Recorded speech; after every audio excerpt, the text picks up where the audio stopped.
So hello, let's look at the solution to a very interesting problem from electrostatics from the book Introduction to Electrodynamics by DJ Griffiths. So this problem is one of my favorites. It is the right level of difficulty for you to test some very basic concepts, and a lot of these basic concepts are tested uh, in this question. So we have a vacuum diode, which is basically just a pair of uh, large plates, right, which are placed parallel to each other. They are conducting plates, and then one of them is being called the cathode, and the other is being called the anode because we have applied a, a voltage between them, like we have connected a battery between them, such that the anode is maintained at a potential V naught above the cathode throughout. Uh, Whatever is happening, that potential difference remains constant. And then the cathode is hot, it is heated, so electrons get emitted from it. Electrons gain energy and they become free from the metallic material of the cathode. And so those free electrons then, because in the gap the electric field is in this direction, the electrons being negatively charged get accelerated in the direction opposite to the field. Or you can say that uh, they're getting accelerated in the direction of increasing potential, right? So initially, obviously, there are no charge, there are no electrons inside because it's a vacuum diode because there is vacuum between the plates. But after a while, electrons get accumulated in the gap, and then they are saying that the cloud of moving electrons quickly builds up to the point where it reduces the field at the surface of the cathode to zero. So as the electrons get built up in the gap between the plates, uh, they produce their own field, and that field also affects uh, the motion of the electrons. And so they're saying that there comes a point when the field at the cathode goes to zero, and from then on, a steady current I flows between the plates. So we have to analyze this steady state. Like there will be a transient state where the cloud of electrons is building up and the current is not same, the current is changing with time, but eventually a steady state current I is achieved, and we have to analyze that situation. Now another thing that they're giving us is that the plates are very large, just like in a capacitor. The plates are so large uh, that basically edge effects can be neglected, and it can be considered just like a capacitor. Um, so uh, they're saying under this approximation that the area of the plates is much larger than the distance squared. We can say that the potential, uh, the charge density, and the speed of the electrons are all functions of only x. And because we have achieved a steady state, they are also not functions of time now. So we have to find these quantities. That potential varies in some fashion. Of course, the potential here is zero and the potential here is V naught, but the potential varies in a certain fashion between the plates. The charge density varies in a particular fashion, and the speed of the electrons are uh, also varies between the plates in a certain fashion. The current I is a constant. The current is the same everywhere. So let us start with part A. They're saying write Poisson's equation for the region between the plates. Okay, so Poisson's equation is in general del square V is equal to minus rho by epsilon naught. Now this Laplacian of V has three terms in general. The second partial derivative with respect to x plus. So this left hand side has these two terms as well in general. Uh, the z term as well. But those are zero here because the potential is not a function of y and z. This is the x direction, and maybe this is the y direction, and this is the z direction. So in these two directions, potential is not varying. Like if I am at a particular x, I go in this direction or I go up and down, the potential doesn't change. At a particular x, the potential is the same. It only depends on x. So I get this the Poisson's equation, and I might as well write d2v by dx square on the left hand side because v is only a function of x. It's just a single variable function now. Part B says, assuming the electrons start from rest at the cathode, what is the speed at point x where the potential is Vx? So this is quite simple because the electrons are only experiencing one force. Of course, gravity has been neglected here.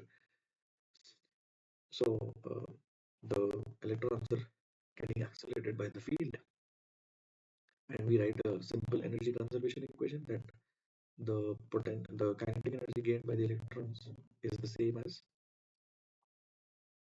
the work done by the field. So remember that the work done by the field is, so if a particle goes from A to B, the work done by the field is minus of q v minus v, right? And the charge here is minus e. So we get this basically minus v0, v0, which is 0. So electron starts from here and ends up at a point x. So the work done by the field goes into the kinetic energy of the electrons, because the electric field force is the only force acting on the electrons. Gravity has been neglected. So we get this result. This is velocity as a function of v. Okay. So from this, we already know that the electrons are getting accelerated as we move from left to right, right? Because the potential is increasing as we approach the electron. Now, in the C part, we are being asked, in the steady state, I is independent of x. What is the relation between rho and v? So I is independent of x. That is something that we are being given. So I is the same everywhere. Now, what is I? What is current? Current is that if you take a particular cross section, like if you take a particular cross section here, this is the window through which, by cross section I mean any window, any particular window located at x through which uh, the electrons are moving. Then what is the total charge crossing that window per unit time? That is the meaning of current, right? So here I've considered one such window, and I'm looking from the side, and this is basically a thickness v dt of the electron cloud, which is just behind uh, that window at this particular instant, and obviously all these electrons are moving with the speed v in the rightward direction, right? So I'm at a particular x, I'm at a particular x, right? So at this particular x, the electrons have speed v, because the speed v is not the same everywhere, right? But at this particular x, for a very small slab, for a very small uh, block of that cloud, I can say that the speed is constant.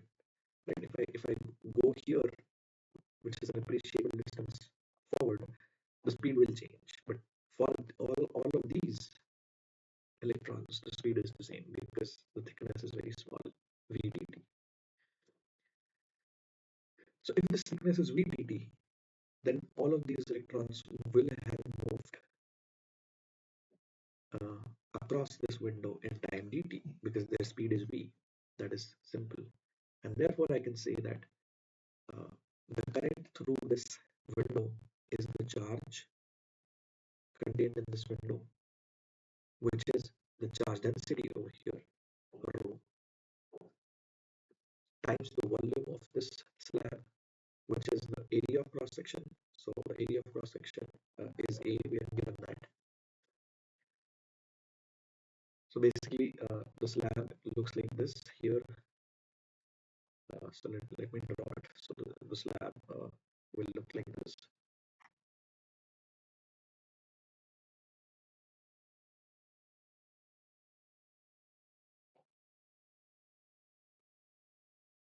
Right? So the area of cross section will be A and thickness will be V dt. So the volume is this much. Times the charge density gives us the total charge contained in the slab. And this slab will move across this window in time dt. So if I divide by the time, I get the current. So I get this equation. I've put a negative sign because rho itself is negative because these are electrons. So because rho itself is a negative quantity, but I is a positive quantity. I want to keep my current just as a magnitude. So I is a positive quantity, so I have inserted an extra negative sign. And I get this. I is equal to rho AV. Now this is a very interesting equation. They're saying that as we move to different points, I remains constant. I is independent of x. But V is not independent of x, and therefore rho is also not independent of x. So as we move from left to right, V increases. We can see that from here. The potential increases, and therefore V increases from this equation. And because this equation must also hold true, therefore rho decreases. So we can say we can talk about a few things from these two equations that we have achieved here. Because I remains same, if V increases, rho decreases. So very interesting so far. Very, very interesting. It's getting more interesting. Uh, we're about to get into the main part of the problem. So then they're saying use these three results to obtain a differential equation for V by eliminating rho and V. Now we have three equations. This one involves V and rho. This one involves small v and V. This one involves rho and V. These are the three variables, right? The potential, the charge density, and the speed of the electrons. Everything else is a constant. Current is a constant. Current does not depend on x. The area of cross section does not depend on x. Epsilon naught does not depend on x, obviously, and so on. So now we must use these three equations to eliminate rho and V and achieve a differential equation in V and x. So obviously we have already have a differential equation here, but we have a rho here. So we want to replace this rho. Now rho I have here, so I write rho as current over AV, and then I replace the speed from the second equation. So I get this. So basically I have reduced, I have attained rho in terms of capital V. And if I replace that in Poisson's equation over here, I get this equation. Basically, I want one equation between the potential and x and nothing else. There must be no rho and there must be no V. So I've used these three equations to achieve this one equation, which is my differential equation, and I've changed the partial derivative to a non-derivative to a because V is function of x alone. And this is my differential equation. So we have to solve in E part, we have to solve this equation for v as a function of x. So v naught and d, v naught and d are obviously constants.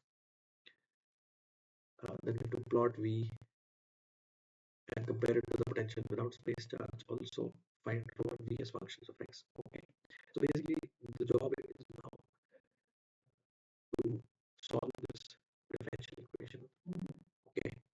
So first of all, this thing is a little cumbersome to work with. So I call it P and I write it like this.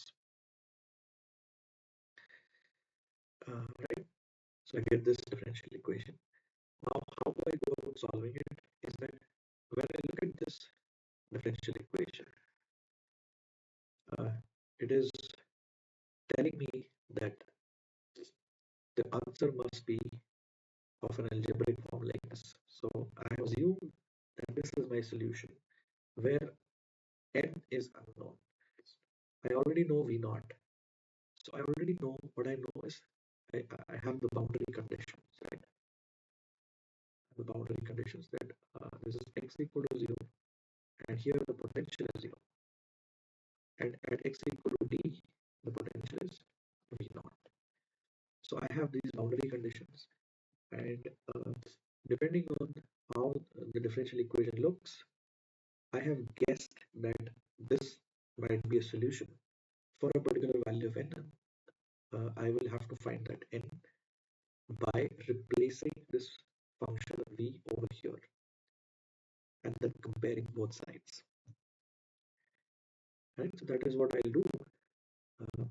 I have a guess for a solution because what else can it be? Like, can it be an exponential? Doesn't seem likely because when you take the second derivative of an exponential, you get uh, uh, I don't think you'll get a minus half power of that original exponential. The sine function obviously doesn't make sense. A tangent function or some other uh, trigonometric function doesn't make any sense. Like even if it does, it's quite difficult to think about. So the simplest solution that we can think of is a solution like this because it starts off at 0, it ends up at v naught. And of course, we also have to worry about dimensions here because like the dimensions on the right hand side have to be the same as the left hand side, which are the dimensions of potential. And dimensions are a very good way of checking your answer. So we'll do that when we have found some answers shortly. So this is my potential function. I put it over here. I take the second derivative. This is the second derivative, obviously. And b is a constant. B naught is a constant. And this is my second derivative. And then, so I put my v function in the left hand side, which is saying that I have to take the second derivative. And I also put it in my right hand side, which gives me this. So if I put this function for v over here, I get this. So this is my left hand side, which comes from the second derivative. This is my right hand side, which comes from p times v to the power minus half. Now the exponent of x must be the same on both sides for it to be equal for all x. That is the meaning, right? This equation should hold for all x. So I equate both sides, I get this. N is equal to 4 by 3. So it works, right? So my solution works for a particular n. This function is a solution to this equation. Right? Then what I do is I've compared the x part, but what about the rest of it? So I compare the rest of it. I clean it up and I get this. Right? I clean it up further. I put my p back because P was assumed to be this. This is what I was calling P. So I put my P here and I like rearrange stuff, I get the value of the current, right? So uh, so uh, what my differential equation is telling me is that if you pick this particular value of the current, because my differential equation has this I, right? Right. So if you pick this particular value for the current, then your potential function, this potential function with n is equal to 4 by 3 will be the solution to this differential equation. Right? So in a way, solving this differential equation has given us the value of the current that must be present uh, inside, right? So basically, we were carrying this current just as a constant, as an unknown constant throughout the discussion so far in all the equations.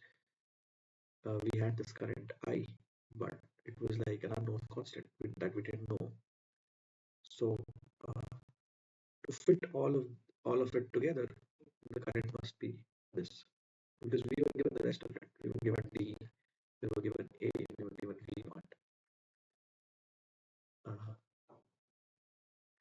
so this is my current, and this is my uh, potential function, right?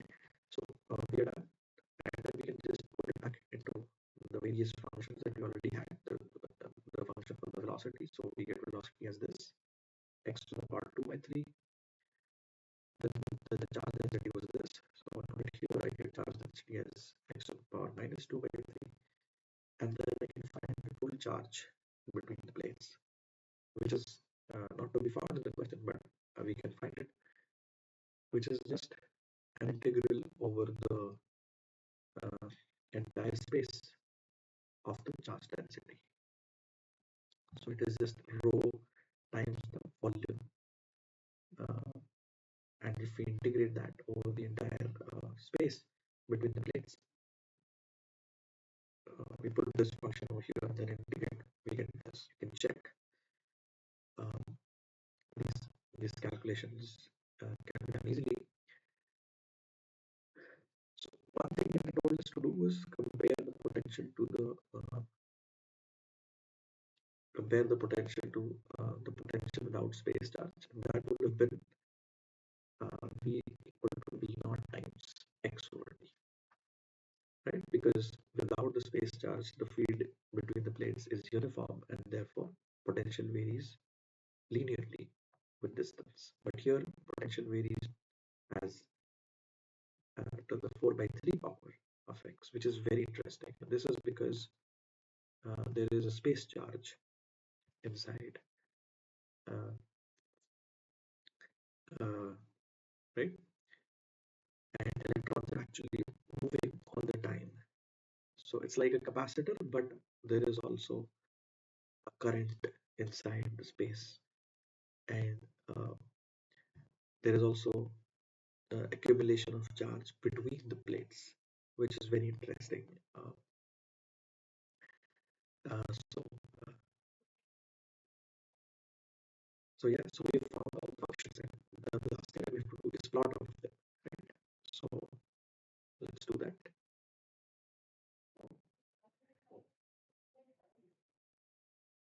So I have this function for a potential, and because the power of x is more than one, the graph goes upward. It curves upward because if I take the derivative of this, which is what I can do, right? So I can find the electric field basically at my x, and it will be minus dv by dx, right? So I'll get minus 4 v naught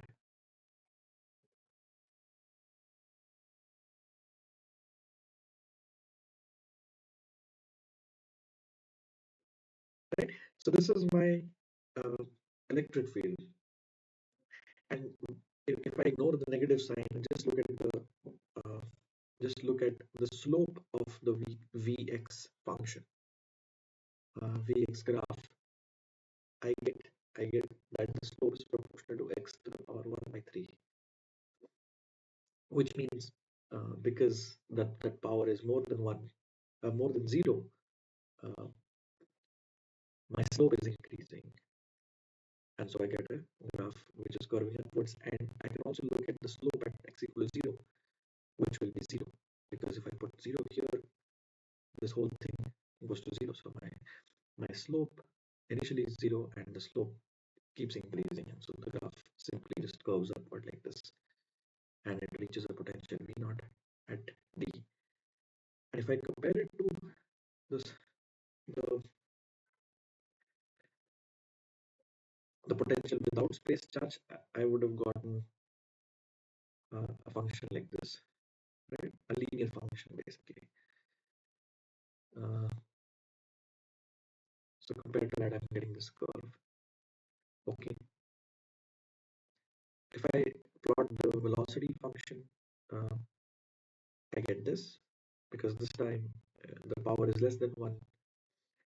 And if I take, again, similar to the first part, if I take the derivative of this velocity with respect to x, I'll get that uh, uh, initially the slope will be infinity. So the graph starts off like this and the slope decreases. You can do that for yourself. And then the third part is the charge density.